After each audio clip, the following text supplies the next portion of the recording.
ابا سنبھالے خود کو، زینب روتے ہوئے نجیب صاحب سے بولی، آج کی صبح نے ان کے گھر قیامت برپا کر دی تھی۔ ظاہرہ رات کے پچھلے پہر گھر کی دہلیز پار کر گئی تھی اور انہیں پتہ نہیں چلا تھا۔ ظاہرہ میرے ساتھ ایسا کیسے کر سکتی ہے؟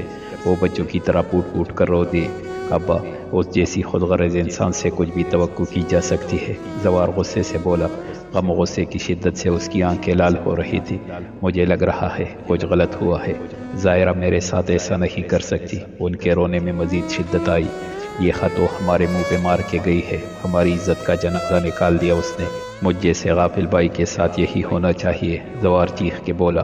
بھائی آپ ایسا کریں گے تو ابا کو کون سنبھالے گا؟ زینب بے حال ہوتے ہوئے باپ پہ ایک نظر ڈال کر بھائی سے بولی، اب باپ پہ کرنا کرے، میں اسے زمین کے نیچے سے بھی ڈھونڈ لاؤں گا اور اس کے بعد اسے نشان عبرت بناؤں گا۔ زوار پرعزم لہجے میں بولا۔ ابا، زینب نجیب صاحب کو گرتے دیکھ کر چلائی، اٹھ عارفہ، وہ بھاگ گئی۔ نسرین بیگم عارفہ کو جھنجھوڑ کے اٹھاتے ہوئے بولی۔ زوار کی منگیتر بھاگ گئی۔ عارفہ اٹھتے ہوئے خوشی سے بولی، وہ نہیں بھاگی، ظاہرہ منحوس بھاگ گئی۔ نسرین بیگم دانت پیس کر بولی، کیا؟ عارفہ کا منہ کھل گیا۔ منحوس ماری، اپنے باپ کے ساتھ ساتھ میرے بیٹے کی عزت پہ بھی داغ لگا گئی۔ ہائے میرا بھائی، ہائے میرا بیٹا۔ نسرین بیگم باقاعدہ بیان کرنے لگی، میں آفا کو فون کرتی ہوں، ماموں کے گھر چلتے ہیں، زوار پریشان ہوگا۔ عارفہ پلنگ سے اٹھتے بولی، دفع مر، تجھے زوار کی پڑی ہے، بھائی کی کوئی فکر نہیں۔ نسرین بیگم نے اسے ڈانٹا۔ بھائی کو بتایا؟ عارفہ نے پوچھا۔ نہیں، اسے یہ کہا ہے کہ ماموں کے گھر پہنچ، ماموں کی طبیعت خراب ہے، اصل بات بتاتی تو وہ پریشانی میں اپنا نقصان کرتا۔ ہائے میرا بچہ۔ نسرین بیگم نے ماتھا پیٹا۔ اچھا بس اماں، چھوڑو ڈرامے، تم تو خوش ہوگی کہ ظاہرہ سے جان چھوٹ گئی، اب چلو کچھ پین ماموں کے گھر کے لیے بھی بچا کے رکھو۔ عارفہ منہ بنا کر بولی۔ نسرین بیگم نے اپنی بدتمیز اولاد کو گورا۔ انہیں افسوس تھا کہ ظاہرہ بھاگ گئی، پر انہیں خوشی بھی تھی کہ وہ حاج کی جان چھوٹ گئی۔ نجیب صاحب بے ہوش ہو گئے تھے۔ زوار جلدی سے ڈاکٹر کو لے آیا تھا۔ پوپو، عارفہ، صادق آپی اور وہ حاج بھی ادھر ہی موجود تھے۔ کیسے ہیں ابا؟ زینب نے ڈاکٹر سے پوچھا۔ اب ان کی طبیعت ٹھیک ہے، ان کا خیال رکھیں اور کوشش کریں کہ انہیں کسی قسم کی کوئی ٹینشن نہ ہو، ڈاکٹر نے جواب دیا اور آگے بڑھ گئے۔ تم فکر نہ کرو، ابا ٹھیک ہو جائیں گے۔ زوار زینب کے کندھے پہ بازو رکھتے ہوئے بولا۔ زینب دوبارہ سے رونے لگی۔ بس کرو ڈرامہ، تم بہنوں نے تو میرے بھائی کو بستر مرگ پر پہنچا دیا۔ نسرین بیگم غصے سے بولی، بھائی کی تکلیف نے انہیں دکھ میں مبتلا کر دیا تھا۔ ظاہرہ کے جانے کی جو خوشی ہوئی تھی وہ اب مانند پڑ چکی تھی۔ اماں پلیز، اس سب میں زینب کا کیا قصور؟ وہ حاج نے کہا اور بینچ پہ بیٹھ گیا۔ اسے سمجھ نہیں آ رہی تھی کہ وہ کیسے ریئیکٹ کرے۔ وہ ابھی تک بے یقین تھا کہ ظاہرہ نے اس کے ساتھ ایسا کیا ہے۔ وہ تو آج تک اس گمان میں مبتلا تھا کہ ظاہرہ کو اس سے محبت ہے، لیکن آج سب کچھ واضح ہو گیا تھا۔ اس کا دل کر رہا تھا کہ کہیں سے ظاہرہ آ جائے اور اس سے پوچھے کہ اس کی محبت اور خلوص میں کہاں کمی تھی۔ وہ نہیں جانتا تھا کہ ظاہرہ اس حد تک خود غرض ہو جائے گی۔ کیسے لوگ اپنی خوشی کے لیے اپنے سے منسلک لوگوں کو سولی پہ لٹکا دیتے ہیں۔ محلے میں یہ خبر پھیل چکی تھی۔ لوگ ہمدردی کے بہانے اصل بات جاننا چاہ رہے تھے۔ زوار نے گیٹ کو اندر سے کنڈی لگا دی تھی۔ وہ اس وقت کسی کا سامنا نہیں کرنا چاہتا تھا۔ جس گلی میں وہ سر اٹھا کر چلتا تھا، اب اس گلی سے گردن جھکا کر گزرنا اسے بہت مشکل لگ رہا تھا۔ لوگوں کی طنزیہ باتیں برداشت کرنے کی زوار میں ہمت نہیں تھی۔ میرا تو ذرا دل نہیں تھا رکنے کو، پر اماں نے مجبور کر دیا۔ صادقہ آپی اپنے بیٹے فہد کو زینب کے بستر پہ لٹاتے ہوئے بولی، آپ نے دیکھا عائزہ کے گھر والوں میں سے کوئی نہیں آیا؟ عارفہ جو ظاہرہ کے بستر پہ لیٹی تھی خوش ہو کر بولی، تم زیادہ خوش نہ ہو سکتا ہے زوار نے آنے سے منع کر دیا ہو۔ وہ تکیہ درست کرنے کی نیت سے اٹھاتے ہوئے بولی، کبھی خوش نہ ہونے دینا۔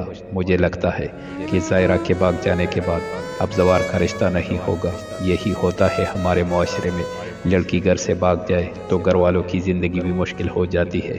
عارفہ نے کہا، یہ دیکھو، یہ کوئی خط ہے اور اس کا لفافہ کھلا ہوا ہے۔ صادقہ آپی نے زینب کے تکیے کے اندر پڑا خط نکالتے ہوئے کہا، مجھے دکھائیے۔ عارفہ نے ان کے ہاتھ سے خط چھینا۔ وہ جیسے جیسے خط پڑھتی جا رہی تھی اس کے چہرے پہ بے یقینی والے تاثرات آتے جا رہے تھے۔ کس کا خط ہے اور کیا لکھا ہے؟ صادقہ آپی نے بے چینی سے پوچھا۔ بھائی، اماں، زوار۔ عارفہ زور زور سے چلاتے ہوئے باہر نکلی۔ کچن میں ابا کے لیے دودھ بناتی زینب نے حیرت سے عارفہ کا چلانا سنا۔ وہ نہیں جانتی تھی کہ یہ چلانا اس کی زندگی کو برباد کرنے والا ہے۔ پیاری زینب، ہمارے جتنے بھی اختلاف رہے، لیکن میری محبت کو حاصل کرنے میں جس طرح تم نے میرا ساتھ دیا میں یہ کبھی نہیں بھول سکتی۔ تم جانتی تھی کہ میں کسی اور کو پسند کرتی ہوں اور اس سے بات بھی کرتی ہوں۔ تم چاہتی تو ابا کو بتا دیتی، لیکن تم نے ایک اچھی بہن ہونے کا ثبوت دیتے ہوئے ابا کو کچھ نہیں بتایا۔ میں پھر بھی تم سے لڑتی رہی۔ اب جاتے ہوئے میرے اندر اتنی ہمت نہیں کہ تم سے براہ راست معافی مانگ سکوں، اس لیے یہ خط چھوڑے جا رہی ہوں۔ مجھے معاف کر دو۔ تم دنیا کی سب سے اچھی بہن ہو جس نے میری اتنی نفرت کے باوجود میرا ساتھ دیا۔ تمہاری بہن زائرہ۔ رات کو سونے سے پہلے زائرہ نے زینب کی چائے میں نیند کی گولی ملا دی تھی، کیونکہ ان کے گھر میں زینب کی نیند سب سے کچی تھی۔ پھر وہ یہ خط زینب کے تکیے کے نیچے چھوڑ کے آئی تھی۔ اس نے خط لفافے میں ڈالا اور لفافہ کھلا چھوڑ دیا۔ اس نے اپنی طرف سے ایک جوا کھیلا تھا کہ اگر خط زینب کے علاوہ کسی اور کے ہاتھ لگا تو زینب کی پھر خیر نہیں۔ تم کیا سمجھتی ہو میں چلی گئی تو تم پیچھے سے ابا کی اچھی بیٹی بن جاؤ گی؟ نہ زینب بی بی، میں اگر ابا کی بری بیٹی بنی ہوں تو تمہیں بھی بننا ہوگا۔ تم میری جڑوا جو ٹہری۔ وہ تصور میں زینب سے مخاطب ہوتے ہوئے نفرت سے بولی۔ اس نے گھڑی دیکھی تو دن کے 12 بج رہے تھے۔ پلیٹ میں کھانے پینے کا سامان موجود تھا۔ ابھی اس نے ناشتہ کیا تھا۔ اب اسے عمیر کا انتظار تھا۔ ایک تو عمیر نے سم بھی نکلوا دی، اوپر سے وائی فائی بھی نہیں ہے اور ابھی تک اپنے گھر سے بھی نہیں آیا ہو۔ میں تو اس طرح بور ہو جاؤں گی، وہ منہ بناتے ہوئے خود سے بولی۔ اس کا دھیان ابا کی طرف گیا، لیکن سر جھٹک کر وہ لاؤنج میں لگی LCD کی طرف بڑھی۔ اسے ابھی پیچھے رہ جانے والوں کے بارے میں کچھ نہیں سوچنا تھا، ابھی اسے آگے کا سوچنا تھا۔ وہ حاج نجیب صاحب کے کمرے میں ان کے پاس تھا۔ زوار برآمدے میں سرتا میں بیٹھا تھا۔ اس نے سوچ لیا تھا کہ کل سے زائرہ کو ڈھونڈنا ہے، اور اگر وہ اس کے ہاتھ لگ گئی تو پھر اس کا فیصلہ ابا ہی کریں گے۔ اور یہ سوچ سوچ کے اس کا سر پٹ رہا تھا کہ زائرہ کا اس طرح بھاگنا زینب کے لیے کتنی مشکلات کھڑی کر دے گا۔ اس معاشرے میں جہاں لوگ ایک کی سزا دوسرے کو دیتے ہیں، زینب کے لیے تو بہت مشکل ہو جائے گا۔ اور ابا، وہ کیسے اس ذلت بری زندگی کو جی پائیں گے؟ کاش تم نے ہم سب کا سوچا ہوتا۔ زوار دل ہی دل میں زائرہ سے مخاطب ہوا۔ ابھی اربا چیختی چلاتی کمرے سے نکلی۔ تمیز نہیں ہے تمہارے اندر، ابا کی پہلے ہی طبیعت خراب ہے۔ وہ غصے سے عارفہ سے بولا، یہ خط دیکھو۔ عارفہ نے زوار کی طرف خط بڑھایا۔ زینب بھی تب تک کچن سے نکل آئی تھی اور پھپھو اور صادقہ بھی کمرے سے نکل آئی۔ زوار نے خط تھاما اور خط پڑھ کر اس کی آنکھیں غصے کی شدت سے مزید سرخ ہو گئی۔ وہ فوراً زینب کی طرف بڑھا۔ زائرہ کدھر ہے؟ زوار نے غصے سے پوچھا۔ مجھے کیا پتا، وہ حیرت سے زوار کی طرف دیکھ کر بولی۔ زوار کا یہ سوال اسے سمجھ نہیں آیا تھا۔ اپنی بکواس بند کرو، مجھے بتاؤ کہ زائرہ کدھر ہے؟ اب کی بار وہ زور سے چلایا اور اس کی آواز اتنی اونچی تھی کہ کمرے میں موجود وہ حاج اور ابا بھی باہر نکل آئے۔ بھائی، آپ یہ سوال مجھ سے کیوں پوچھ رہے ہیں؟ مجھے کیا پتا وہ کدھر ہے؟ وہ سہم کی بولی۔ زوار پہلی دفعہ اس پہ غصہ ہوا تھا۔ اس ثبوت کے بعد بھی جھوٹ بولو گی؟ زوار نے زینب کے سامنے زائرہ کا چوڑا ہاتھ لہراتے ہوئے کہا۔ زینب نے جٹ سے وہ سپا تھاما۔ جیسے جیسے وہ خط پڑھتی جا رہی تھی اس کی گردن نپی میں ہلتی جا رہی تھی۔ زائرہ سے اسے اس جھوٹ کی توقع نہیں تھی، وہ اسے پسا گئی تھی۔ یہ جھوٹ ہے، ایسا کچھ نہیں ہے، زینب روتے ہوئے بولی۔ چٹاخ! زوار نے پہلی بار اپنی کسی بہن پہ ہاتھ اٹھایا تھا۔ یہ کیا کر رہے ہو؟ نجیب صاحب غصے سے بولے۔ باقی لوگوں کو بھی زوار کا غصہ سمجھ نہیں آ رہا تھا۔ ماموں، زائرہ زینب کی مدد سے بھاگی ہے، عارفہ نے بم پھوڑا۔ یہ بات سن کر نجیب صاحب چکرا گئے، جبکہ نسرین بیگم نے بین ڈال دیے اور وہ حاج نے دکھ سے زینب کو دیکھا۔ اسے کم از کم زینب سے یہ توقع نہیں تھی۔ ابا، میں سچ کہہ رہی ہوں، یہ سب جھوٹ ہے، ایسا کچھ نہیں ہے۔ زینب زارو قطار روتے ہوئے باپ کی طرف بڑھتے ہوئے بولی۔ ارے تم دونوں بہنوں کو تو مر جانا چاہیے، میرے بھائی کی عزت کا ذرا خیال نہیں تمہیں۔ نسرین بیگم نے زینب کا بازو پکڑ کے اسے روکا اور نفرت سے بولی۔ زینب نے پپو کا ہاتھ جھٹکا۔ اسے اپنے باپ اور بھائی کے سامنے اپنی بے گناہی ثابت کرنی تھی۔ اس سے پہلے وہ ابا سے کچھ کہتی۔ ابا اپنے کمرے میں چلے گئے اور دروازہ بند کر لیا۔ زینب نے دروازہ کھٹکھٹایا، پھر نجیب صاحب نے کوئی جواب نہیں دیا اور یہ لفافہ بھی کھلا تھا، مطلب زینب نے خط پڑھا تھا اور یہ دونوں تو ایک کمرے میں رہتی تھی۔ زینب کو کچھ پتہ نہ ہو، یہ ناممکن ہے، عارفہ نے یقین سے کہا۔ زائرہ کدھر ہے اور وہ کس سے بات کرتی تھی؟ مجھے اس لڑکے کا نام اور پتہ چاہیے، زوار اس کے سامنے کھڑے ہوتے ہوئے بولا۔ اس نے خالی خالی نظروں سے بھائی کی طرف دیکھا۔ باپ کا رویہ، بھائی کا شک، اس سب نے اسے آدھا مار دیا تھا۔ قسم لے لے، میں کچھ نہیں جانتی۔ وہ تو یہ کہتی تھی کہ وہ حاج سے بات کر رہی ہے۔ وہ آنسو سے تر چہرے کے ساتھ بولی۔ یہ جھوٹ ہے، صرف 2-3 بار ہی ہماری بات ہوئی تھی، کیونکہ اسے یہ سب پسند نہیں تھا۔ وہ حاج تڑپ کے بولا۔ زینب کے اس جھوٹ نے اسے مزید تکلیف پہنچائی تھی۔ اپنی غلطی ماننے کے بجائے وہ اسے بیچ میں گھسیٹ رہی تھی۔ ارے دونوں بہنوں کو میرا ہی بیٹا ملا ہے بیوقوف بنانے کے لیے، نسرین بیگم غصے سے بولی۔ 2 دن کمرے میں بند رہو گی تو عقل ٹھکانے آ جائے گی۔ زوار اسے بازو سے پکڑ کر بولا اور اسٹور روم میں بند کر دیا۔ وہ دروازے سے ٹیک لگا کر رونے لگی۔ نجیب صاحب سرتا میں بستر پر بیٹھے تھے۔ انہیں سمجھ نہیں آ رہا تھا کہ وہ اس خط کو سچ سمجھے یا جھوٹ بولے۔ اس خط نے ان سب کی سوچ کو ایک نئی سمت لگا دیا تھا۔ ظاہرہ کی زینب سے بیزاری وہ جانتے تھے، لیکن وہ دونوں ایک ہی کمرے میں رہتی تھی۔ ظاہرہ کو بھلے زینب سے نفرت ہو، پر زینب کو ظاہرہ سے محبت تھی۔ ظاہرہ کسی سے بات کرتی ہو اور زینب کو نہ پتہ ہو، یہ ناممکن تھا۔ اور ظاہرہ کمرے سے باہر نکلی اور زینب کو پتہ نہیں چلا، یہ بھی ناممکن تھا، کیونکہ زینب کی آنکھ ذرا سے کٹکے سے بھی کھل جاتی تھی۔ انہیں سمجھ آ گئی تھی کہ زینب نے ایسا کیوں کیا۔ ظاہرہ کی وجہ سے وہ زینب کو وہ پیار نہیں دے پائے جو دینا چاہیے تھا۔ زینب نے کبھی کچھ نہیں کہا، لیکن اب اس کے پاس موقع تھا باپ کے پیار کو حاصل کرنے کا، اور وہ اس نے ضائع نہیں کیا۔ وہ بہت تکلیف میں تھے۔ دونوں بہنوں نے ایک دوسرے سے حسد میں انہیں تکلیف میں مبتلا کر دیا تھا۔ وہ حاج سرخ چہرے کے ساتھ بیڈ سے ٹیک لگائے بیٹھا تھا۔ اس کے ہاتھ میں اپنا موبائل تھا۔ وہ ظاہرہ کی تصویریں ڈیلیٹ کر رہا تھا۔ ظاہرہ کے جانے کے بعد وہ مختلف کیفیات کا شکار رہا تھا۔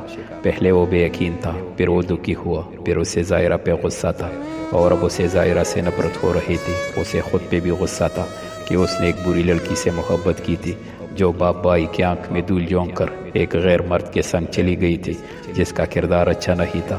اور اسے زینب پہ بھی غصہ تھا، جس نے باپ بھائی کی عزت کی پرواہ نہ کرتے ہوئے بہن کو گھر سے جانے دیا تھا۔ اس کی نظر میں ظاہرہ اور زینب ایک جیسی خطاوار تھی۔ تم لوگوں کا دماغ تو ٹھیک ہے، یہ کیا کہہ رہی ہو؟ نسرین بیگم عارفہ اور صادقہ آپی کو گورتے ہوئے بولی۔ میں تو کہتی ہوں موقع سے فائدہ اٹھائیے، یہ موقع دوبارہ نہیں ملے گا۔ صادقہ آپی موبائل پہ آتی اپنے شوہر کی کال کاٹتے ہوئے بولی۔ اچھا، اور وہ حاج تو جیسے مان جائے گا، بلکہ نہ بھائی صاحب مانیں گے اور نہ زوار۔ نسرین بیگم نے کہا، ماموں اور زوار مان جائیں گے، آپ بتائیے کہ بھائی کو منا لیں گی؟ عارفہ نے پوچھا۔ ظاہر ایسی تھی تو زینب بھی یقیناً ایسی ہی ہوگی۔ دونوں کی دونوں کمبخت میرے بھائی اور بیٹے کی زندگی عذاب میں مبتلا کر دی۔ مجھے تو دونوں سے ہی نفرت ہے، نسرین بیگم غصے سے بولی، اور میری تو آپ کو کوئی فکر ہی نہیں ہے، بس آپ ہمیشہ بھائی کے متعلق ہی سوچنا۔ عارفہ ناراضگی سے بولی، آپ کو ماموں کی فکر ہے تو زینب کا رشتہ مانگ کر آپ ماموں کی مدد ہی کر رہی ہے، کیونکہ اب زینب کو تو کوئی بیانے نہیں آنے والا۔ صادقہ آپی نے کہا، اور جو حاج کی زندگی برباد ہو گئی وہ؟ نسرین بیگم نے کچھ سوچتے ہوئے کہا۔ صادقہ کی بات ان کے دل کو لگی تھی۔ عارفہ نے ماں کی بات سن کر غصے سے منہ پھیرا۔ ایک تو اسے زوار کے ساتھ شادی کا چانس ملا تھا، اور امی کو بھائی کی پڑی تھی وہ حاج کے ساتھ۔ اب جو ہوا ہے فی الحال تو وہ شادی کا نام نہیں لے گا، اور جب اس کا دل ہوا شادی کا تو اس کی دوسری شادی کروا دیجیے گا، وہ بھی اپنی پسند سے۔ صادقہ آپی کے پاس پورا پلان موجود تھا۔ وہ حاج کی دوسری شادی کرنا تو جیسے آسان ہے، نسرین بیگم نے طنز کیا، وہ حاج 4 بھی کر لے گا تو ماموں لوگ کچھ نہیں بولیں گے، کیونکہ ہم زینب کو اپنی بہو بنا کر ان پہ احسان جو کر رہے ہیں۔ عارفہ نے کہا، مجھے نہیں لگتا کہ وہ حاج مانے گا۔ انہوں نے اپنا خدشہ ظاہر کیا۔ یہ باتیں ان کے دل کو لگی تھی۔ آپ ماں ہے، ایموشنل بلیک میل کرنا فوراً سے مان جائے گا، صادقہ باجی نے کہا۔ نسرین بیگم نے اس بات میں سر ہلایا۔ نجیب صاحب دیوار کا سہارا لیتے اسٹور روم کی طرف بڑھے اور اس کا لاک کھولا۔ ابا، آپ کو مجھ پہ یقین ہے نا؟ زینب زمین سے اٹھتے ہوئے بولی۔ وہ کب سے رو رہی تھی۔ ظاہرہ کدھر ہے؟ پلیز بتا دو، نجیب صاحب منت بھرے لہجے میں بولے۔ ابا، زینب بے یقینی سے بولی۔ اسے ابا سے اس بات کی توقع نہیں تھی۔ ساری دنیا اس کا اعتبار نہ کرتی، اسے پرواہ نہیں تھی، لیکن باپ کا اعتبار اس کے لیے بہت معنی رکھتا تھا۔ میں تمہارے آگے ہاتھ جوڑتا ہوں، تمہیں کچھ اور پتہ ہو یا نہ ہو، لیکن یہ تو پتہ ہوگا کہ اس کو کسی کے فون آتے تھے۔ نجیب صاحب نے باقاعدہ ہاتھ جوڑے۔ ابا، وہ تڑپ کے بولی اور ان کے ہاتھ تھام لیے۔ پلیز بتا دو، ورنہ یہ دنیا ہم سب کو جیتے جی مار دے گی۔ اور رو پڑے، مجھے نہیں معلوم کہ وہ کدھر ہے، ابا میرا یقین کرے۔ وہ دھندلائی نظروں سے ان کی طرف دیکھ کر بولی۔ وہ کمرے سے باہر چلی گئی اور تمہیں پتہ نہیں چلا، میں یہ کیسے مان لوں؟ وہ سوالیہ نظروں سے اس کی طرف دیکھ کر بولے۔ مجھے لگتا ہے کہ اس رات میری چائے میں کچھ تھا، چائے پی کر مجھے فوراً نیند آ گئی تھی۔ وہ کچھ یاد آنے پر بولی۔ واقعی اس دن چائے پی کر اسے شدید نیند آنے لگی تھی، وہ فوراً سو گئی تھی۔ کہاں کمی تھی میری محبت میں جو تم دونوں بہنوں نے میرے ساتھ یہ کیا؟ وہ دکھی لہجے میں بولے۔ آپ کو لگتا ہے کہ میں جھوٹ بول رہی ہوں؟ اس نے پوچھا۔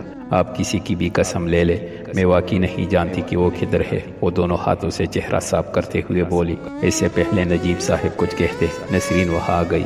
ارے بھائی صاحب، آپ ادھر ہے، میں آپ کو پورے گھر میں ڈھونڈ رہی تھی، آپ سے ضروری بات کرنی ہے۔ نسرین بیگم ایک نفرت بھری نگاہ زینب پہ ڈالتے ہوئے بولی۔ ابا پوپو کے ساتھ چلے گئے۔ وہ وہی دیوار کے ساتھ ٹیک لگا کر بیٹھ گئی۔ اب اسے رونا نہیں تھا، اس کے اپنوں کی بے اعتباری نے مار دیا تھا، اور مرے ہوئے لوگ روتے نہیں ہے۔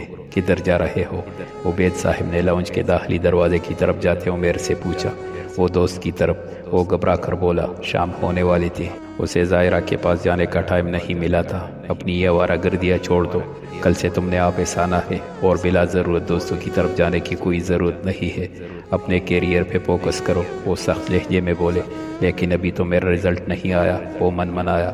باپ کے سامنے اس کی سیٹی ایسی گم ہوتی تھی، تو تم نے کون سا کسی اور جگہ کام کرنا ہے؟ میرے ساتھ فضول بحث نہ کرو۔ 1 گھنٹے بعد تم واپس آؤ، رات کو تم نے میرے ساتھ ایک بزنس ڈنر پہ جانا ہے، وہ فیصلہ کن لہجے میں بولے۔ عمیر سرس بات میں ہلاتا باہر نکلا۔